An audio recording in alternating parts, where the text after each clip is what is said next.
you so much. Good. So when did you take your exam? I took it on the first. Remember, I saw you that Thursday, and I'm like, I'm scoring in the 80s, and I'm all studied out. And you're like, don't come back. Go take your exam. You got this. See? Yeah, I know. Did you get to take the diagnostic test for? No. No, I did Okay. test three, and then I went and did it on Monday morning. Yeah. How was the test? Did you feel that the information that the content was helpful, The or was it? content was very helpful. But if you didn't know the content, my exam, it was so tricky. Remember, you're Yeah. always telling us that they'll mix the right answer with some of the wrong. Right. And that's what they did. I could hear you saying me, read the answers, make sure they're answering the questions. Um, have your answers before you answer the questions. That's right. That's And right. I can remember your no, no, no, no. That's There you not the go. thing. Yeah, yep. I mean, the test is always tricky. There is always a right answer there that that may not be the best answer, but it doesn't mean that it is an incorrect answer. But over time, and this is why I stress so much that people shouldn't necessarily just take the crash course review and expect to walk away with blowing the test away. But I promise you, if you follow the steps, it's almost impossible not to pass if you truly follow the steps. And it means that, dedicating a good 8 weeks. And some people are able to do it in 3 weeks, which is fine and great. But I think the majority of the people need a little bit more time, and that it's okay as well. There is nothing wrong with needing a little bit more time, needing a little bit more support. But how long did you study for? Just curious. Remember I started while I was still on my final semester at Wales. Smart. Yeah, So I smart. think I bought the program in about September thereabout. And I Uh-huh. just used the program to get me through like my final exams and stuff. Because I realized those help me better, especially on my comprehensive exams. Yeah, smart. So that's what I did. And then when I came to you, I just felt like I was all studied out. There was nothing more that I could have done because I did the modules, I printed them, I did them, I came to the class, I highlighted what I needed to highlight. I Right. did my Q banks, I did the diagnostic. The first test I did, diagnostic test I did awful on it because I didn't know anything. Yeah, no, that's why I say the first So one, it does not matter for, it matters to open your eyes. And that's why I ask people to do it. But at the end, what matters is at the end, what is your score at the end? That is what I care. Not necessarily beforehand. I know it can be a little bit of you know, difficult because you guys are now ready. Most of schools do not teach you how to pass the board. That is the truth, right? So the board is a beast, but if you do it right, you will pass. I mean, it's well. and no, Anyway, the school alone doesn't do it. Matter of fact, they don't cover like anything really on the boards. It's like you having outside material and just knowing when they make mention of it, you're like, oh, I did this in board prep. Oh, this is what they're talking about. Mm. good, But good, good. thank you so much. So before you Dana, get started, Yeah. this is Latoya Caldwell, and I wanted hey, to Latoya. say thank you, thank you, thank you. I took boards today, and I All passed, right, here you and go. I did everything. I I did know. every single practice test. I did Okay. every single question. I studied for 2 to 4 hours a day. I purchased it back in September. I just Mm-hmm. made, I took another course and it didn't go so well.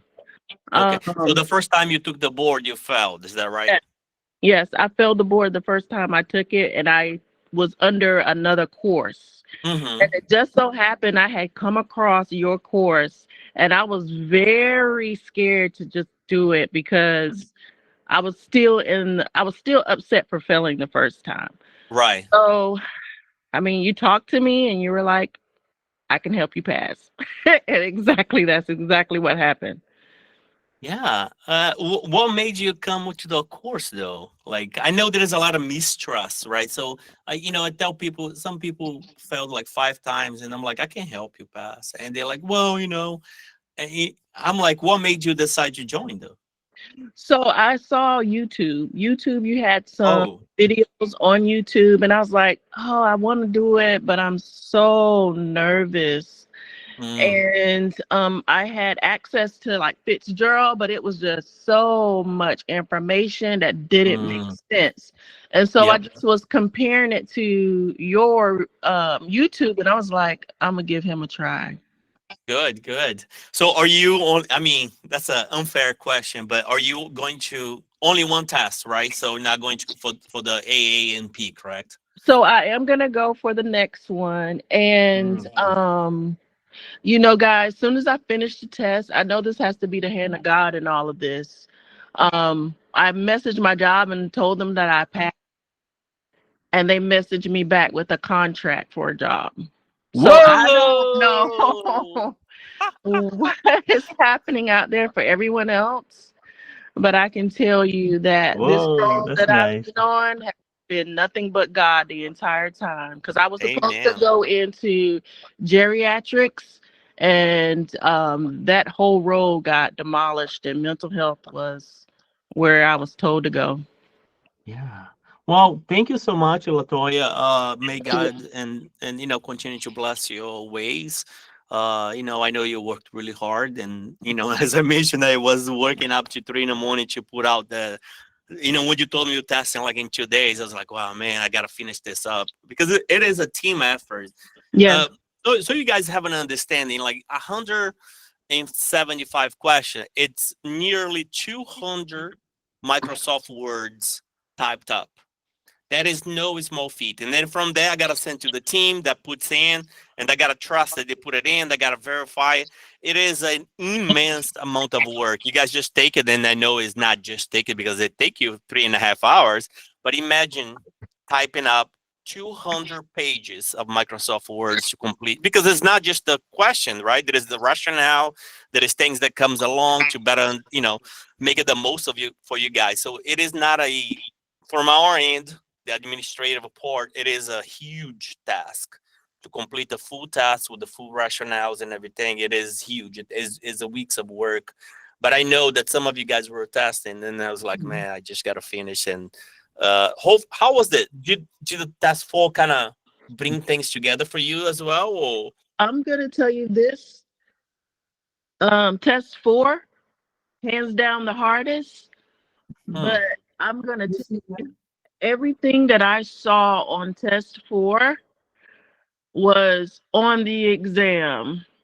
And well, hmm, not everything, but a lot of the questions right? were Yes. very similar, but Yeah. but it was worded differently. So you really Always had to will be, know. right? Yeah. So the content is the content. The content is the king. So when I look at the ANCC, I look at the blueprint, and I imagine I go in my land of Yeah. dreams, and like, what would I ask you? So I'm pretty good at that. Yeah. If you give me a blueprint, I can tell you any task that you took in school. If you say, hey, my teacher said this is going to be on my task, Yeah. whatever might be, just tell me what it is. I can tell you at least 50% right off the top of my head. And And I've spent a lot of time researching. So, I can tell you as well in the test, especially when they were talking about the neurotransmitters, every mm, single thing you said about the neurotransmitters, even when you were drilling us, mm. was on the exam. Amen. Well, Latoya, it's good to hear from you. I'm super excited that you passed the board. So Thank let me get this thing started. You're welcome to stay. I know you got another test coming up. And if you want, this is where we'll do. Please, please, please stay at the end. I know you will, most of you guys. But I want to walk you through it where Diagnostic Test 3 and 4 is located, right? Because I get a lot of questions. I can't find it. I can't find it. So I made it super easy. Actually, let me do it right now as we speak. So that way you guys note where this stuff is located. So that way you have it easily available for you on your portal. And it's just a matter of So I'm going to take a minute just to do that right now. It's just a matter of you doing it. And most importantly, you got to backtrack the test date and aiming to finish those tests on time. You will not be able to do well if you try to do 2 tests in one day, right?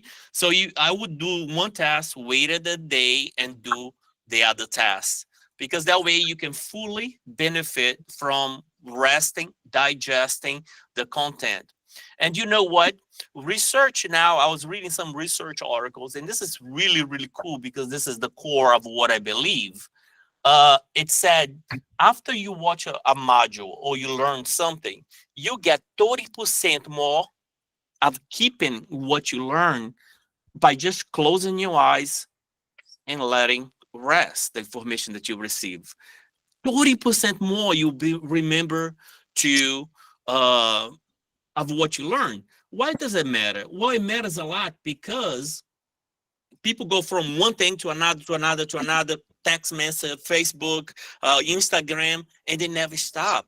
So take it a break. And this is why we do micro learning, right?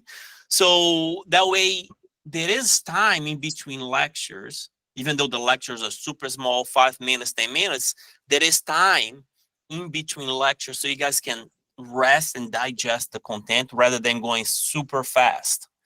Anyways, once you arrive to your welcome page, right here, what do you see? You go down. I made it super easy. All you have to do is click here. Don't click this. Click here, the right one. And then it takes you to the pre-diagnostic test. Once you're done, start your module 1 right here. Okay. Now, if you go, well, where's the diagnostic test 3 and 4, for example? Go to all trainings. Here's all trainings. In every page on the left corner, you see all trainings. I really believe in one thing at a time. That's why I do one lecture at a time. That's why I break it down the content. But what if you want to see all the lectures at the same time? Well, you can't. I don't like it myself.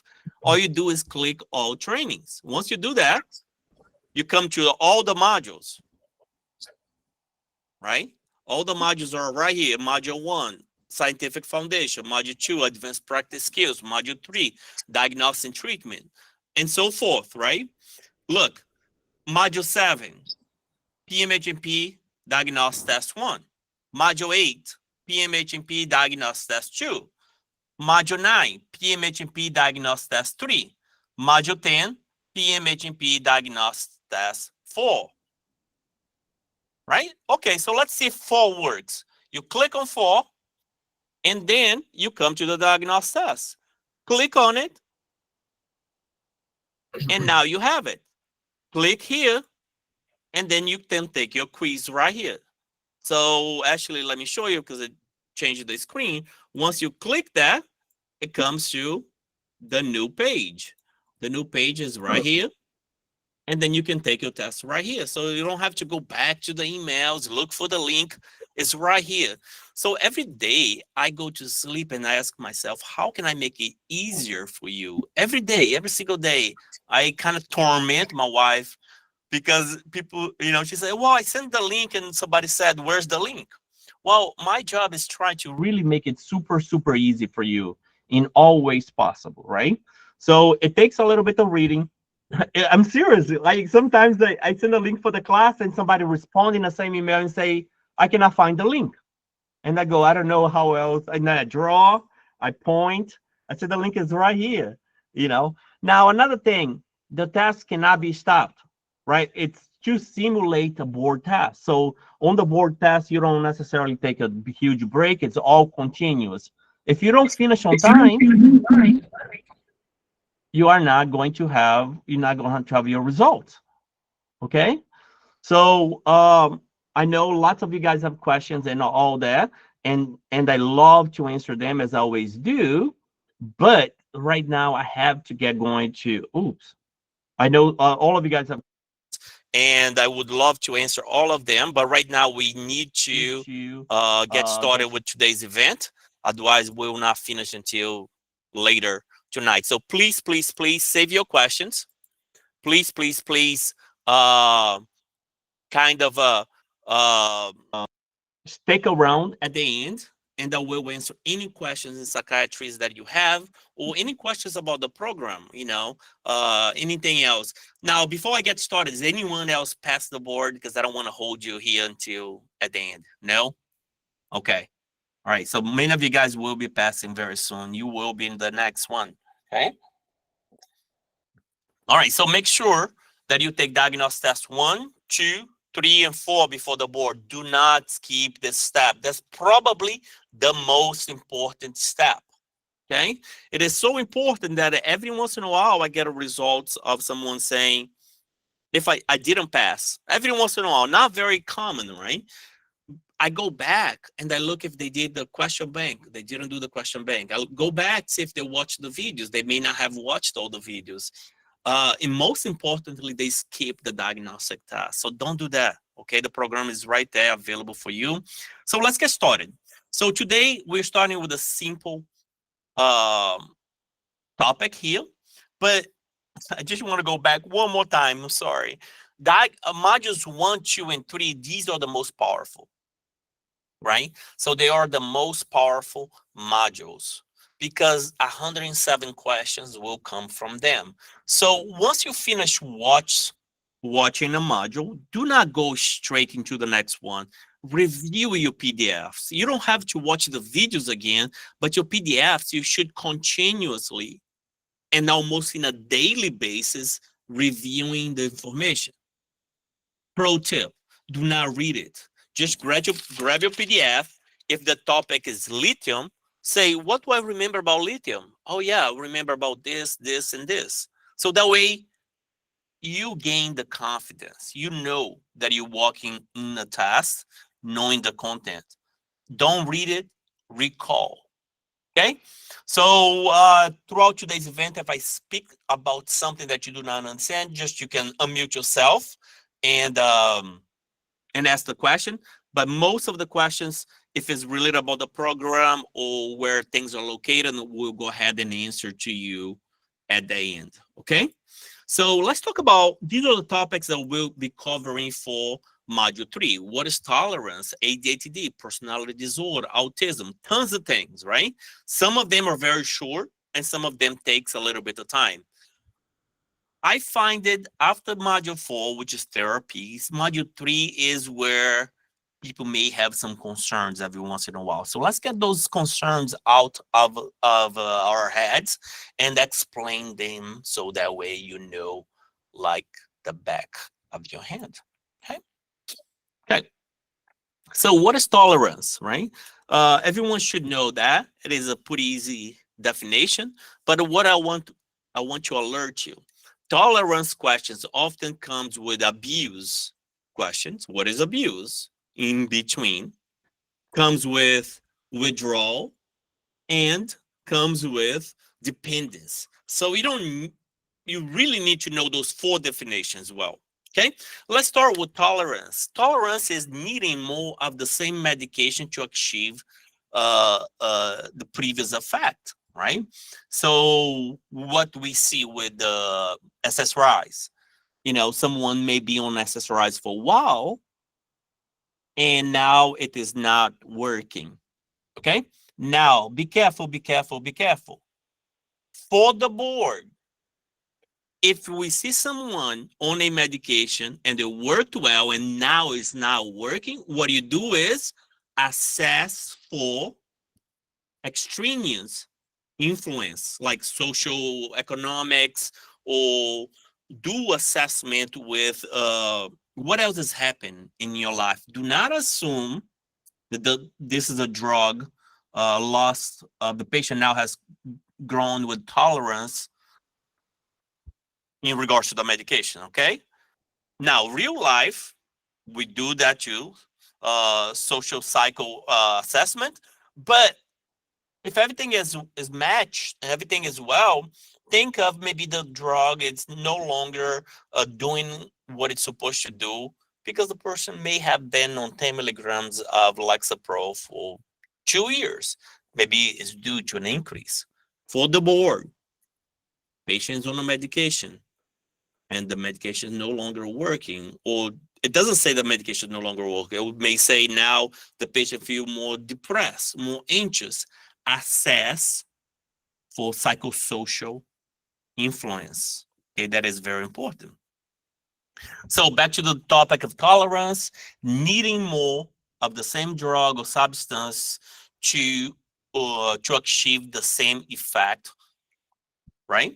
And switching to a different medication may be helpful.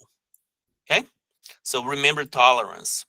Now, kindling, it is a very important topic because kindling really is about the brain and how our membrane thresholds function in regards to a seizure thresholds, right? Kindling is, think of this as the seizure threshold as a line.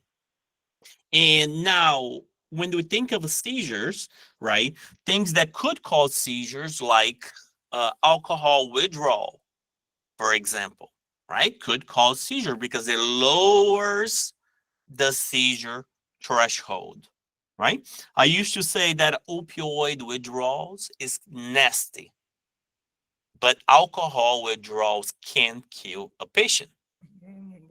Okay. Please kindly double check your mics so that way I don't have to mute everyone, please. I like to leave the mics open because if you do have a question, I like to address it right away. But it really needs everyone's to be on top of your own mics, and I know sometimes that can be a problem too. Okay, think of a kindling as lowering the seizure threshold, right? And after each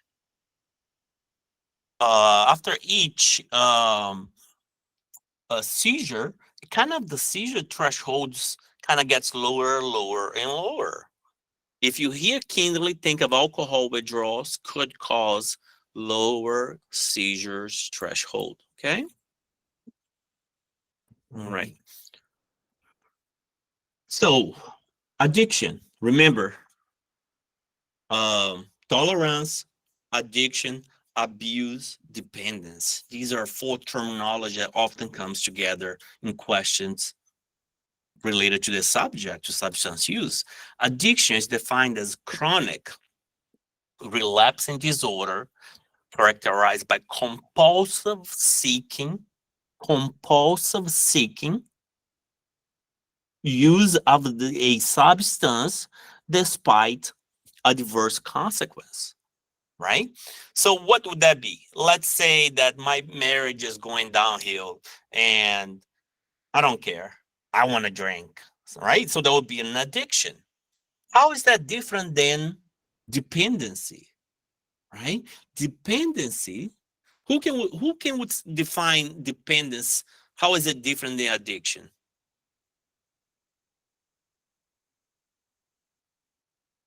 Anyone or no?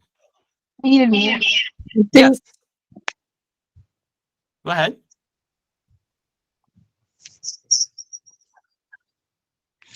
I think dependence is when you need it to function, and addiction is yeah, just like you just explained, chronic Wh- what do you dependence. mean by when you need to function?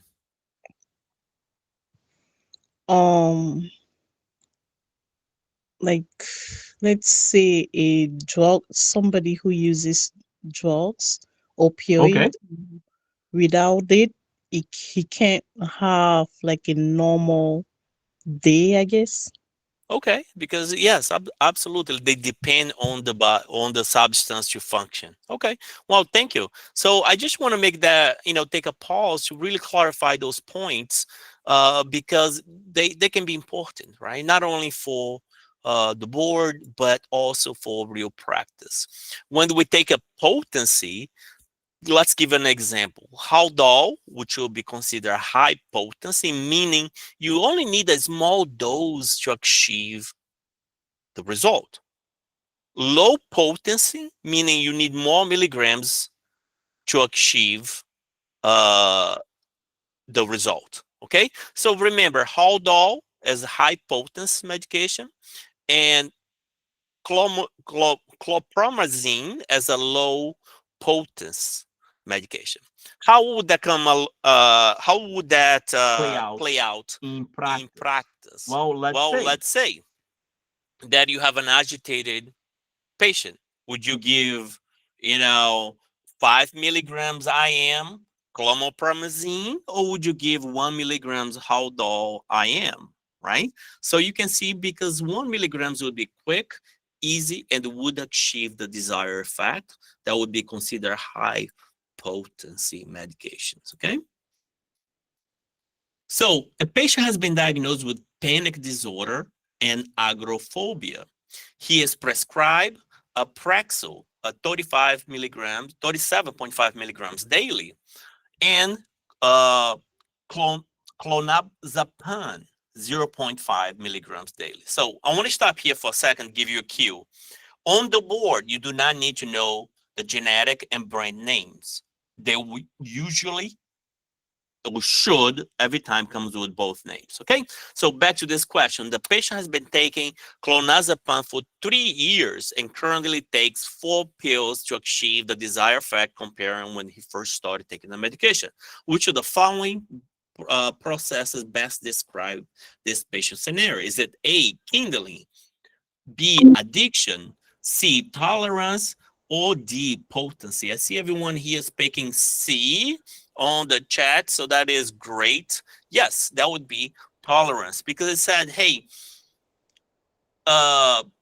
patient initially taking 0.5, the patient has been taking clonazepam for 3 years and currently takes 4 pills to achieve the desired effect comparing when he first started taking the medication. So now we know that it is a tolerance, right?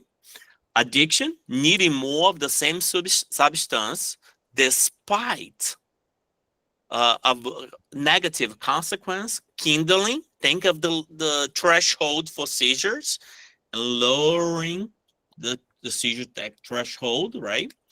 And potency, we talked about 2 medications, one high potency and one low potency.